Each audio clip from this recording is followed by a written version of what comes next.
मी पाठीमागच्या गावात सांगितलं आता की नाही, तुम्हालाच सांगितलं मी आता की मी कालचा दौरा पोटात आग झाली म्हणून मला रद्द करावा लागला. कधी अंतर कापल, कधी चक्कर येऊन पडत मला माहित, पण मी आहे तर तुमचे सगळे संकट अंगावर घ्यायची तयारी आहे माझी. फक्त तुमच्याकडून मला एकजुटीची अपेक्षा आहे, बाकी काय नाही. शेवटी ते मलाच करावं लागणार आहे. तुमच्या लेकी बाळीसाठी, लेकरा बाळासाठी कोणी येणार नाही. तुम्ही पण कधी दवाखान्यात आजारी पडले, तुमचं काय दुखायला लागलं, तुमच्या डोक्यावर आणि पाठीवर हात फिरायला कधीच नेता येणार नाही. लक्षात ठेवा, तुमची लेख, तुमचं पोरग किंवा पोरगी तुमच्या डोळ्यातले अश्रू पुसायला येणार, बाकी कोणी नाही येणार. आपला मायेचा आधार आपलं पोरग पोरगी, त्यांना मोठं करायचं. बघा, नेते किती दिवस मोठे करणार आहेत आपण, आपल्या लेकरा बाळांना कधी बघणार आहेत का नाही? कारण आपला खरा आधारच ते. दुःख सांगायचं ठरलं तर आपण लेकीजवळ किंवा लेकाजवळच सांगतो, नेत्याजवळ नाही सांगत. तर नेत्याला ऐकायला टाइम नाही. आपण त्याच्या दारात कुत्र्यासारखं जाऊन उभा राहण्यापेक्षा तुमचेच लेखबाळ अधिकारी करा, त्यांनाच मोठं करा, सुखी समाधानी कुटुंब करा राज्यातले आपले सगळे. आपल्याला चांगलं कोणी सांगतच नाहीये, सगळं वाईट सांगणार, मागची आठवण आणून देणार, आपल्यात मारामाऱ्या कशा लावायचे बघणार. एखादा जर बदलायचा प्रयत्न केला तर ते मागचं आठवून देणार. मंदिरापुढे आपल्या बापाला बोलला होता, पोरग झालं ताईट लगेच. असे लोक आहेत. आपल्याला चांगलं सांगणारा कोणी नाहीये. आपलं वैर वाढेल किती आणि आपण बरबाद होतो किती याच्याकडे सगळ्यांचे लक्ष आहे. त्यामुळे आपणच शहाणपणाच्या भूमिकेत आहे. झालं गेलं सोडून द्यायचं, पुढच्या पिढ्या आपल्याला सुधरत राहायच्या. पुन्हा एकदा जाताना सांगतो, कधी आरक्षणाची लढाई उभा करायची वेळ आली, समाजावर कधी अन्याय व्हायला लागला, संतोष भैया देशमुखांसारखी प्रकरण आहेत मॅटरची, त्यावेळेस गरिबांनी उठाव केला की न्याय मिळतो. शेवटी आज ते कुटुंब उघड्यावर पडलं नाही, कोणी कोणाचं. आपला समाजाने सगळ्यांनी एकजुटीने आवाज दिला म्हणून आज त्या परिवाराला न्याय मिळालाय. संतोष भैया देशमुखांची सोपं नाही, त्याचं जातं त्याला कळतं. त्यांचं लेकरू गेलं, आज आईला नाही पोरग दिसत, बापाला नाही दिसत, लेकरांनी काय करायचं. सोन्यासारखे त्यांचे लेकर, कुठे बाप नाही दिसत, लोक फटाकडे वाजवतात सणाला. जर बापाने विचारलं, आईला विचारलं, आजोबाला विचारलं त्या लेकरांनी मग आपला बाप कुठे, तर काय सांगायचं त्या माऊलीने. कोपऱ्यात बसून ढसा ढसा रडायला लागतं. फक्त सगळा संसारात अंधार झालाय. असे संकट रोखायचे असले, अडचणी प्रत्येकाला येते. जिकडे मुलं शिकायला असतील तिकडे अडचणी येतात, दवाखान्यात असले, पोलीस स्टेशनला असले तिकडे अडचणी येतात, नोकरीला एखाद्या शहरात असले तिकडे अडचणी येतात. आपण एकजूट असणं लय गरजेचं आहे. जाग्याहून काम झाले पाहिजे. कुठं समाज नाही राज्याच्या कोपऱ्यात असं नाही, आपला प्रत्येक कोपऱ्यात. फक्त आपल्याला माहित नाही म्हणून आपल्याला जावं लागतं. एकदा जर माहीत झालं की इथे आपले लोक आहेत, तर आपल्याला मदतीला एकमेकाच्या जाता येते. तेही नेटवर्क आपण आता तयार करतो.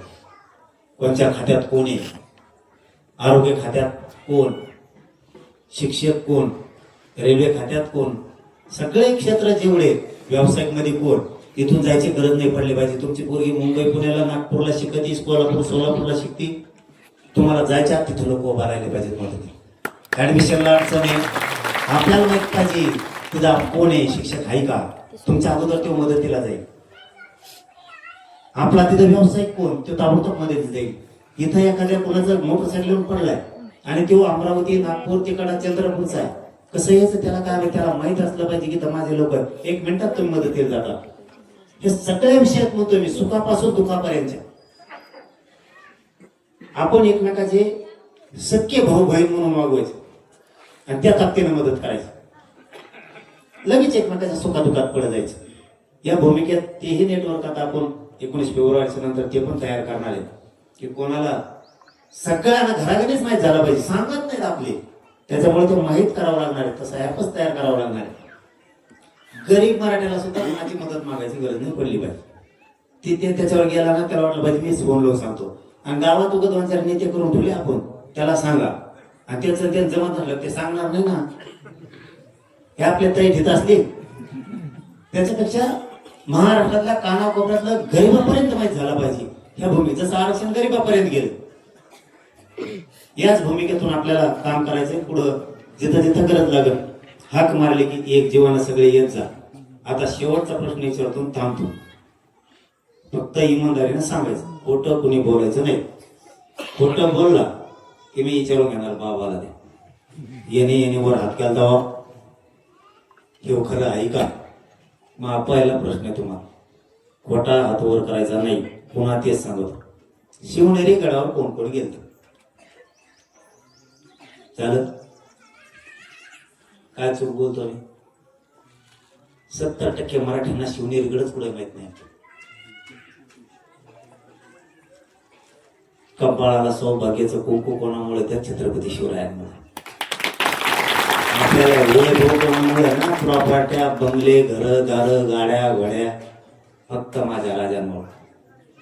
आपण त्यांच्या दर्शनाला रायगडला जाऊ नये, शिवनेरी गडावर जाऊ नये? अरे आपला बाप त्यांच्यापेक्षा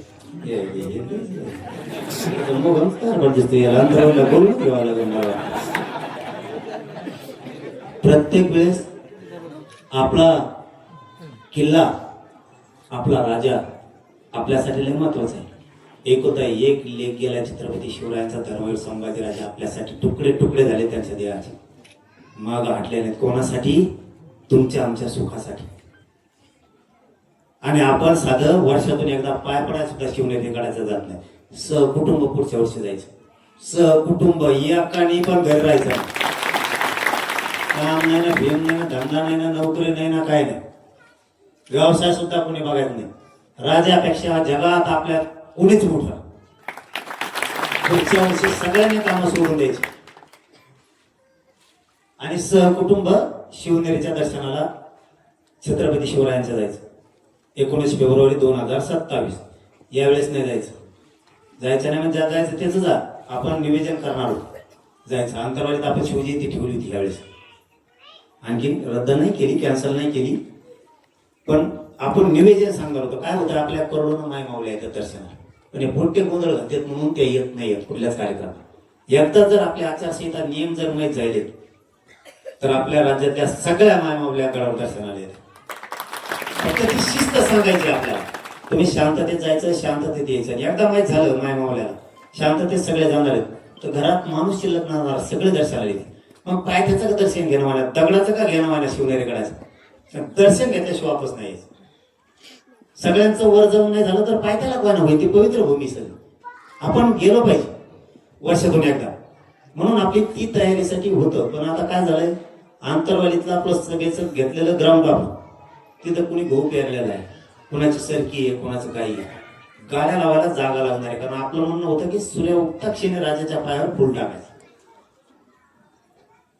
पण आता गाड्या लावा जागा नसलं, रात्रीच मुक्कामाला यावं लागेल. सूर्य उगता फुल टाकायचं म्हणलं, गाड्या लावा जागा रोडने जरी धोतीतून लावल्या पोरांचे हाल होते. मागच्या वेळेस लय हाल आहे.